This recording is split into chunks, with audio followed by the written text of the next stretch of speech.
life just keeps going, right? And you keep learning, you keep failing, you keep succeeding, and like that's just gonna keep molding who you are. Menurut aku, knowing who you are isn't about your job, or it's not about like, you know, your external like factors. It's like what is called, kita kembali lagi ke who do you, or why do you do what you do. That's for me the who you are. If leadership is a service, I have to listen to my team, every individual in my team, and aku harus mikirin mereka, and I have to become a leader that fits their needs.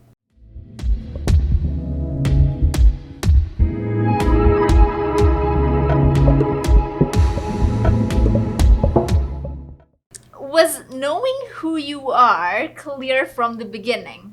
Or did it actually evolve over time? I still don't know who I am. Aku masih nggak tahu diri aku tuh siapa. Tapi itu menurut aku nggak apa-apa. Soalnya di setiap stage of life kita kan sebenarnya jadi orang yang lain kan. Maksudnya kalau misalnya aku lihat diri aku pas SMA atau nggak pas kuliah atau nggak pas aku baru lagi kerja, like those are all very different people. And like kalau misalnya aku kadang-kadang reflect ke waktu-waktu itu, diri aku sekarang itu bakal experience life beda kalau like as what I was then. Like sekarang aku not even like wiser or older, like not even that, tapi ya emang beda aja, kayak gimana caranya aku lihat life, atau enggak even like gimana caranya aku bukan menilai, that sounds really bad, like how I view my friends or how I choose my friends gitu kan. Bukan menilai juga sih, tapi maksudnya siapa yang aku surround myself with. Itu sekarang beda banget sama siapa yang I surround myself with dulu pas SMA. Soalnya kan ya misalnya SMA, kuliah, ya walaupun mereka tuh temen deket, tapi kayak ya cuman untuk party aja, like oh you know, like it's just like fun people. I just want to be like, and not to say that I didn't have very close friendships, but it's like ya menurut aku itu lebih ke okay, like very fun, gak ada terlalu banyak heaviness-nya gitu kan.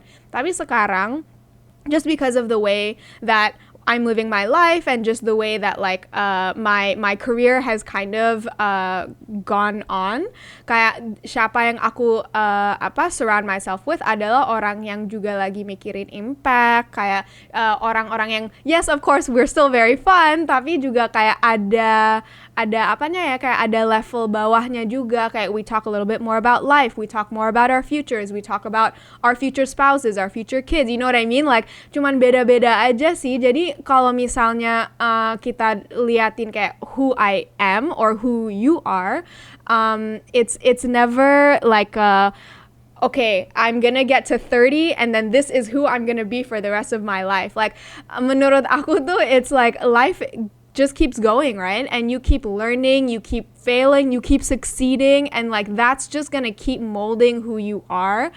And kalau misalnya aku ditanya kayak okay, like when will you stop, you know, like when are you gonna retire, or like when are you gonna like itu, kayak menurut aku knowing who you are isn't about your job, or it's not about like, you know, your external like factors. It's like what is called, kita kembali lagi ke who do you, or why do you do what you do. That's for me the who you are, ya kan, kayak gimana kamu execute your vision. Like if your why do you do what you do is you want to get very rich, which is very very okay, ya udah, like how you are as a person should kind of align to whatever you're trying to do kan. Jadi makanya sih kayak knowing who you are, menurut aku it's like a very evolving state. And I'm still trying to figure it out, but I think I'm quite fortunate that it's kind of going in the way that I would like it to go, hopefully.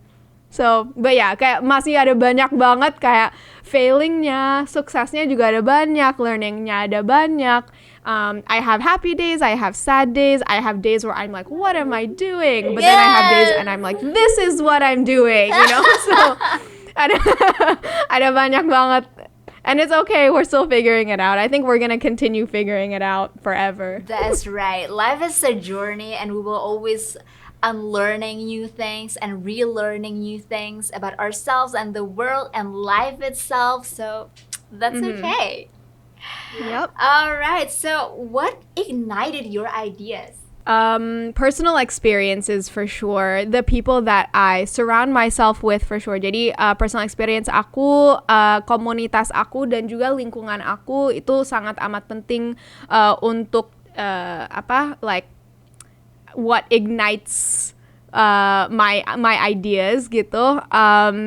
And my vision. Tapi ya dua itu sih menurut aku, kayak komunitas dan lingkungan aku, dan juga experience aku. Kayak semoga sih I'm not perfect at this ya, tapi semoga kalau misalnya aku failing atau aku make a mistake, I can learn from it. And I hope that I do learn from it, right? Soalnya kalau misalnya aku nggak belajar dari itu, ya itu juga, you could say that is a failure, right? Tapi kalau misalnya aku make a mistake, tapi I learn from it, menurut aku that is, it's not a failure, it's a lesson, right? So what ignites my ideas, personal experiences, and community.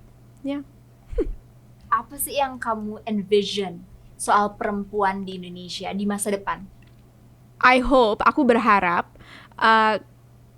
perempuan Indonesia di masa depan gak ada boundaries, gak ada orang yang bilang mereka gak bisa kerjain sesuatu, atau enggak mereka bilang itu bidangnya terlalu laki-laki, atau enggak kamu nggak bisa kerjain ini soalnya you're a woman gitu. Like menurut aku berharap perempuan Indonesia akan ada sebanyak oportunitas yang mereka mau gitu. Like I want them to, and us, like I think I'm still young enough that I can be a perempuan Indonesia masa depan kan, semoga ya. We are. Hopefully, yeah. We are, girl. No worries. I was like, I don't know why I'm talking about them as if like I'm not one of them. Like I still hope I am one of them. Like, yes. Agree. I'm like clinging on to this hope, but like yeah, semoga sih kayak nggak ada boundary sama sekali. All doors of opportunity, semua oportunitas tuh dibuka untuk mereka semuanya, dan everyone can be successful in their own way. Totally agree with you. So, what do you think about peran perempuan Indonesia? Menurut aku sih kita sedikit overlooked. We're like the underdog, if you can say that. Aku nggak tahu bahasa Indonesianya underdog ya, tapi menurut aku sih kayak orang tuh nggak expect banyak dari kita. Jadi kalau misalnya kita even sukses sedikit, orang tuh kayak wah orang ini keren banget. But like actually it's just a normal thing, but it's just like nggak ada banyak perempuan yang kerjain itu gitu. Dan kembali lagi itu bukan gara-gara perempuan di Indonesia, tapi di luar negeri juga, globally itu bukan gara-gara perempuan nggak bisa, itu cuma gara-gara ya mungkin oportunitasnya nggak nggak sebanyak yang lain, atau mungkin nggak ada yang mendukung mereka juga. Tapi menurut aku sih peran perempuan di Indonesia tuh sangat amat penting. Soalnya kalau misalnya kita lihat diversity, kalau misalnya kita lihat tim atau kita lihat organisasi yang lebih diverse, itu sebenarnya mereka tuh bisa berinovasi lebih cepat dan lebih kreatif gitu. Soalnya the points of view that are coming in are not the same kan. Kalau misalnya semuanya tuh sama, kayak ya udah it's kind of like kalau kita kembali lagi ke personal experience kan, kayak pas aku ceritain gimana caranya aku ignite ide-ide kita, itu kan dari personal experience aku. Kalau misalnya semua orang tuh personal experience-nya sama, ya of course like the solusinya semuanya pasti bakal sama juga kan. Tapi kalau misalnya personal experience kita dari sisi yang berbeda, ya mungkin kita bisa cari solusi yang bukan cuma kreatif aja, tapi yang lebih bantuin lebih banyak orang gitu. Dan itu kenapa kalau misalnya kita lagi bikin program baru atau bikin kurikulum baru, bukan cuman kita dalam like bubble kita di tim kita aja yang kayak kerjain ini. Kita selalu ada salah satu curriculum builder yang dari industri, kita selalu ada salah satu bukan anak sih, young woman dari komunitas kita yang join diskusinya juga. Soalnya walaupun menurut aku kita udah lumayan diverse, we still need a lot of that diversity, right? So kalau kita omongin peran perempuan di Indonesia, like kita bisa kasih personal experience dan kita bisa kasih point of view berbeda yang semoga bisa grow and we can help Indonesia just become a little bit more like worldly, more innovative, more creative, just from being a part of that conversation. Ya kan? That's a really, really good point. To be in a part of conversation, that's very important. Dan ya, aku ngerasa juga sih bener banget tadi kata Nadine kalau misalnya di Indonesia masih ada ekspektasi yang tidak terlalu tinggi gitu untuk perempuan Indonesia. Dan sometimes kalau kita terlena dengan itu, kita jadinya nggak mencoba untuk explore lebih banyak gitu. Padahal sebenarnya ya kita bisa loh berkembang kalau misalnya kita mau tahu ada apa sih yang bisa aku kembangin, gitu. So I think if we can explore more dan kita benar-benar memaksimalkan hidup kita, live our life to the fullest, like I think that's gonna be very, very cool. Kayak kebayang gak sih kalau misalnya di masa muda perempuan ini kita cari banyak banget pengalaman, kita cari berbagi pengalaman, entah apa itu, kita nggak takut mau nyoba apa-apa, and then like ketika kita udah punya keluarga, kita jadi bisa punya lebih banyak visi gitu. Kita we can do a lot of things for a lot of people, jauh lebih wise, because you know with age comes with wisdom juga kan, dan especially when it comes to women, I think I see a lot of moms gitu ya, terutama para ibu yang mereka sudah selesai mendidik anak mereka, for example, kayak oke, anaknya udah bisa dilepas lah istilahnya. Mereka jadinya kayak kehilangan semangat hidup gitu, kayak ya udah aku mau ngapain lagi gitu. But imagine kalau mereka waktu masih muda gain banyak banget experience. Mereka tuh ketika sudah di umur-umur yang harusnya mereka yang kalau misalnya tadi aku bilang udah selesai ngebesarin anak gitu, mereka bisa punya kesibukan yang luar biasa banyak, dan aku yakin koneksi mereka di umur sekian itu udah kayak apa. Like imagine that. I think like we can do a lot more kalau misalnya semua perempuan bisa sama-sama kita rangkul satu sama lain, and we hype each other up because we need it. Right? And just like do things together. All ages. Kemudian siapa sih role model kamu? Dan apa value yang kamu udah ambil dan juga udah kamu implementasikan di hidup kamu? So, who is it? Or maybe like to your organizations, the values. Jadi aku ada 2 tipe role model. Yang pertama, it's a rich role model. Jadi ini kayak orang yang aku nggak tahu personally, tapi story-nya mereka atau apa yang mereka udah kerjain itu like that's like who I want to be when I grow up, like that kind of thing, right? Jadi itu mungkin like Melinda Gates is definitely like top 1, soalnya dia karirnya tuh very similar ke aku. Kayak dia dulu di engineering, she used to be a woman, or not she used to be, she is a woman in STEM, tapi dia shift karirnya dia ke yayasan gitu kan. So for me like that is pretty much what it makes sense, right? Like lumayan makes sense yang itu.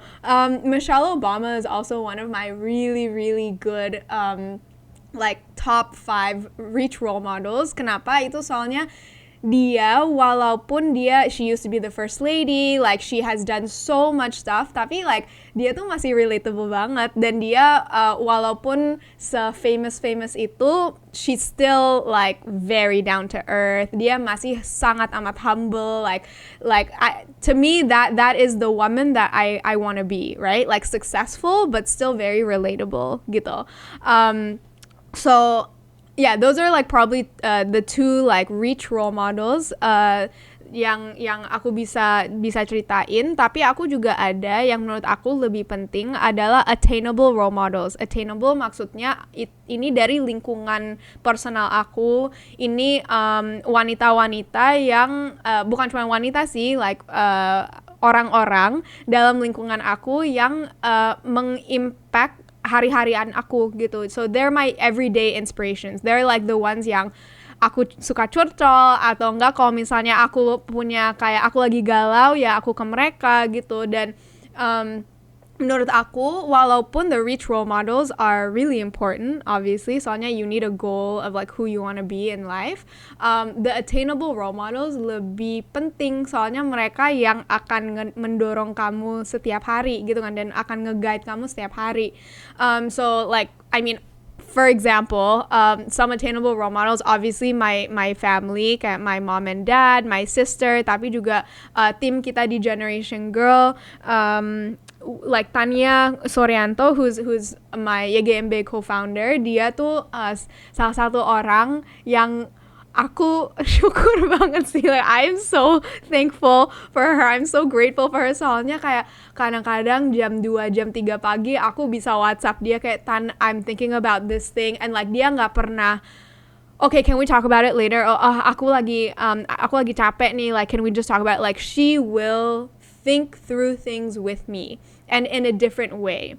So like aku tuh orangnya very, I dream big and I don't know how to winnow down or execute, right? Tapi dia tuh orangnya the opposite. Jadi kayak dia, kalau misalnya aku kasih dia ide, dia bisa mikirin jalurnya supaya kita bisa eksekusiin gitu. So I think we make a really good team, cause like I'm the dreamer and she's like the executor gitu kan. Jadi tapi kenapa like salah satu value yang dari dia yang aku I really really admire and like I hope I implement it to the rest of the team adalah the patience and the communication. Soalnya like yang aku ceritain kayak kadang-kadang jam 3 pagi aku kayak nggak bisa tidur, aku lagi mikir-mikirin I don't know, like our vision for next year, or like how we're gonna fix this program, and dia nggak pernah suruh aku tidur, dia nggak pernah discourage aku, like dia tuh selalu, she's always there whenever I need to talk about something,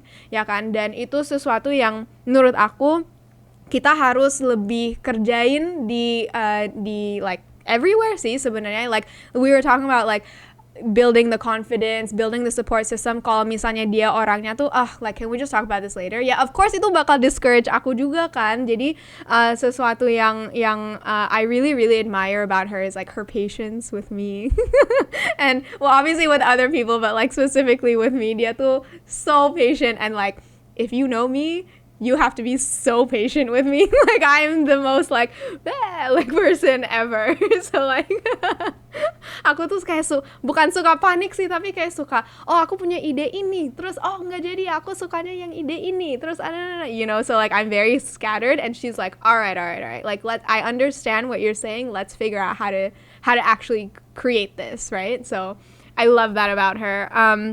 And then I love people. I have people in my inner circle juga yang mereka tuh they just exude positivity. Like mereka yang aku bilang tadi, kayak mereka tuh bisa lihat visi atau bisa lihat masa depan yang lebih positif daripada sekarang gitu. Dan aku perlu itu dalam hidup aku, soalnya kadang-kadang aku suka jadi pesimis atau enggak kayak aku suka galau just because of the state of the world. Like I'm just like that kind of person, right?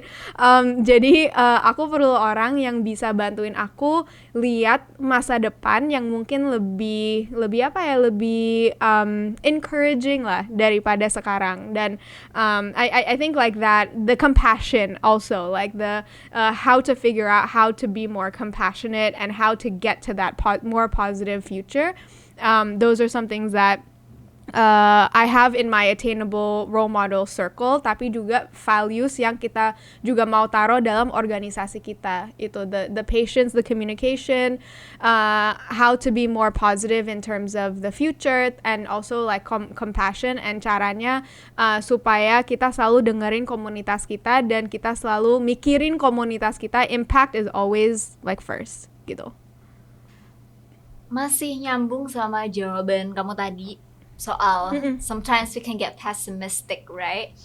Because of, because just how things Life. are. Yeah, exactly. So, The world. Exactly, right?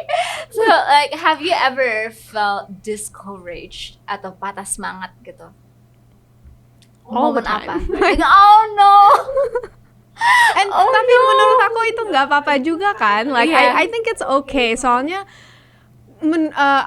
ini kalau misalnya aku lagi ngobrol-ngobrol sama kayak young entrepreneurs gitu, mereka suka tanyain ini ke aku juga kan, kayak Kak, like do you ever feel sad, not the sad, but like do you ever feel nggak semangat gitu.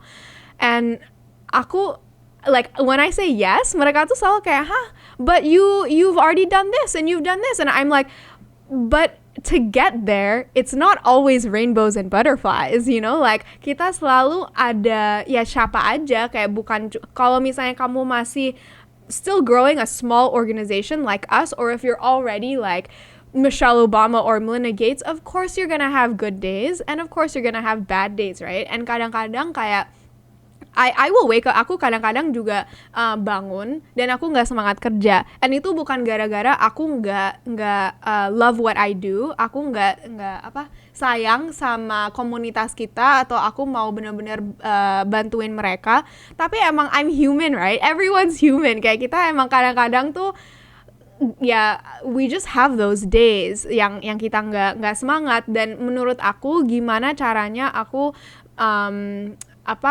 get over that, bounce back adalah satu, I take time off. Soalnya ini sesuatu yang dulu tuh aku nggak pernah kerjain. Soalnya dulu sebelum like aku lebih in tune sama mental health segala, menurut aku kalau misalnya aku take time off itu kelihatan kayak aku lazy gitu. Aku lagi nggak kerja atau apa, dan aku takut kayak tim aku mikir she's being so lazy that she's like taking time off gitu. Jadi dulu tuh aku nggak pernah take time off dan aku cepet banget burn out. So the thing that I like to do is I take time off. Aku suka ngomong sama lingkungan aku, dan gimana caranya aku memotivasikan diri aku sendiri adalah aku ngomong sama lingkungan aku tentang visi besar kita gitu. Jadi daripada kan soalnya ini cuman aku ya, tapi kalau misalnya aku lagi nggak semangat, itu biasanya tuh gara-gara everyday problems gitu. Jadi kayak ada partner yang yang nge-ghost kita, yang dia nggak respon balik ke email kita, atau enggak ada satu koordinator kita yang dia tuh nggak do something right or something like that, right? Like these are very small problems if you look at the big picture, ya kan? Big picture maksudnya kita ada organisasi yang mau bantuin orang lain gitu kan. Jadi menurut aku kalau misalnya aku lagi nggak semangat, aku harus bukan let go sih, tapi aku harus mikirin nggak yang masalah-masalah kecil ini, tapi aku selalu harus like say, okay, I'm going through all of this stuff so that I can get into this big picture. Those are really, really good pointers. I'm taking notes mentally. And after this, I'm going to take notes on my notes. So yeah, talking about memimpin ya. How do you see yourself as a leader? This was something that I really struggled with when I first started. Ini sesuatu yang aku benar-benar harus be very active in thinking about gitu. Soalnya tadinya, like I said kan, generation girl dulu cuman main-main aja kan, kayak aku nggak punya ekspektasi sama sekali bahwa ini bakal jadi full time job aku dan aku harus nge-manage tim aku. And before this, my job, I was like the bottom of the totem. Like aku nggak punya orang yang aku manage, kayak orang selalu nge-manage aku, kayak I never had any experience in managing people, let alone a team, right? Jadi ini sesuatu yang aku harus very active in learning, and masih menurut aku very active in learning. And bottom line-nya, what I've learned is that leadership is a service. Kayak menjadi pemimpin itu bukan untuk diri kamu sendiri, itu untuk orang lain supaya mereka bisa berkembang gitu.